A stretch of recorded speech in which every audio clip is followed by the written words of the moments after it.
యేసుక్రీస్తు నామన్న మీ అందరికీ వందనాలు. ఈ మధ్య క్రిస్మస్ సీజన్లో ఉన్నాం. ప్రపంచమంతా క్రిస్మస్ చేస్తుంది. ఏ చర్చిలో చూడు, ఏ క్రైస్తవ ఇంట్లో చూడు, హడావిడి ఉంటుంది చాలా. ఇళ్ళ కలర్లు వేసుకోవటం, కొత్త బట్టలు కొనుక్కోవటం, ఇంటి మీద స్టార్స్ పెట్టుకోవటం కదా. చర్చెస్లో కూడా పబ్లిక్ చాలా ఉంటుంది. ఎప్పుడు ప్రతి ఆదివారం జనాలు రారు, కానీ క్రిస్మస్ రోజు మాత్రం చాలా జనాలు నిండిపోతారు. ఎన్నో చర్చిలలో ఎన్నో ప్రోగ్రామ్స్ పెడతారు.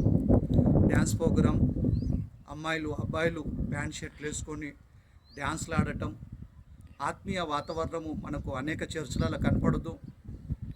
దేవుని ఆరాధించుకుంటామనే పేరుతో యేసుక్రీస్తు పుట్టాడనే పేరట గందరగోళం సృష్టించి ఎన్నో డ్యాన్స్ ప్రోగ్రామ్స్ పెడితే ప్యాంట్ షర్ట్స్ అమ్మాయిలు కూడా వేసుకొని టీనేజ్ పిల్లలు కూడా గెంటటం, ఎగరటం, దుంకటం ఇవన్నీ అనేకమైన చర్చలు చేస్తారు కదా. క్రిస్మస్ అనే సందర్భం సంతోషించటం మంచిదే, కానీ మనం సంతోషిస్తున్నాం, ఆనందిస్తున్నాం, కానీ మనని బట్టి దేవుడికి మన సంతోషం ఉందా, ఆనందం ఉందా అని మనం ఆలోచించాలా కదా. మనం చేసే పని ఏంటంటే మన ఆత్మీయత కోల్పోకూడదు, లోకానికి ప్రత్యేకంగా ఉండాలి. మనము దేవుని ఇష్టాన్ని, దేవుని చిత్తాన్ని మనం ఆనందించడం కాదు, దేవుని ఇష్టాన్ని, దేవుని చిత్తాన్ని చేసి దేవుణ్ణి మనం సంతోషపెట్టాలా.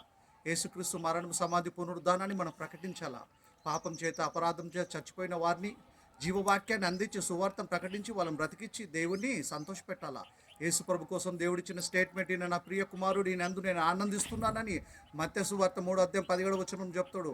అలానే మత్తయి సువార్త 17:5 గురించి చెప్తాడు. ఈయన నా ప్రియ కుమారుడు, ఈయన అందు ఆనందిస్తున్న, ఈయన మాట వినండి అని దేవుడు మాట విని దేవుని సంతోషపెట్టాలి మనము ఇప్పుడు కదా. అంతేగాని క్రిస్మస్ పండుగ పేరట ఎగరటం, దుంకటము, గందరగోళం చేయటము కదా.